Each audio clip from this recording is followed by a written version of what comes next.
The Office and Extras star Stephen Merchant has decided to take on a role a far cry from his comedic background for his latest BBC project. The 47-year-old will be portraying serial killer Stephen Port in the all-new BBC drama 4 Lives.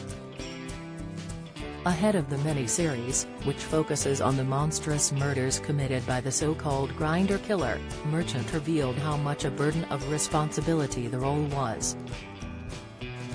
4 Lives will be concentrating on the families of the victims of serial killer Port and their quest for justice for their loved ones. The murderer was sentenced to life in jail in 2016 for killing Anthony Walgate, Gabriel Kovari, Daniel Whitworth, and Jack Taylor.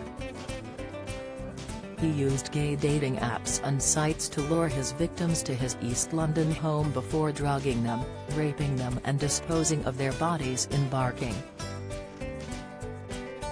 The makers of the BBC drama have chosen to relegate Port to the sidelines of the story so the focus centres around the victims. Coronation Street icon Adam Barlow receives tragic health diagnosis, while the drama centres on the victims' families' fight for justice and the police's refusal to connect the deaths. Merchant's portrayal of Port plays a harrowing, but pivotal role in the series. Merchant, who stands at 6 feet 7 inches, usually towers above his co-stars, but in 4 Lives he shrinks into the courtroom as a hunched and withdrawn coward. Ahead of the drama airing, Merchant explained he carried the weight of the case on his shoulders during filming.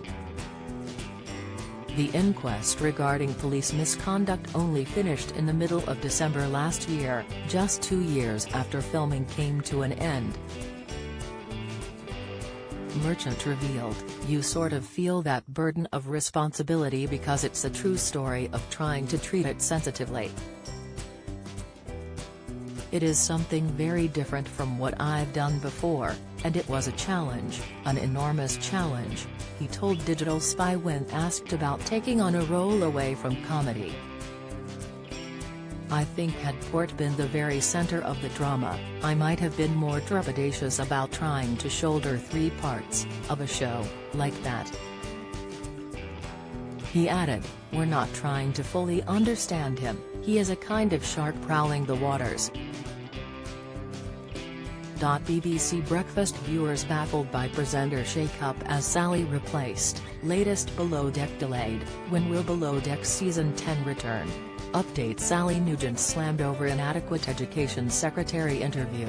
Update: I felt like what I needed to do was to construct my own kind of interpretation of him, in my own internal logic about how someone like that thinks. I don't know how a serial killer thinks, particularly when we filmed the court trial scenes where it's a lot of testimony that was given actually in the court. But what is a person thinking in that circumstance? They know they've killed 4 men, but they're not going to admit it. So do they know they're lying? Have they constructed a reality that they're now living by? Are they navigating their way between truth and lies? How thought through is that process? So a lot of the work I was doing was almost like a writer trying to write in my own head, like, what is this person's inner thoughts in those moments? Because otherwise, you're sort of a bit at sea. The star said he decided not to meet with Port and said the serial killer was on the periphery of the drama like a circling shark rather than the focus. 4 Lives starts January 3 and airs over 3 nights at 9 p.m. on BBC One.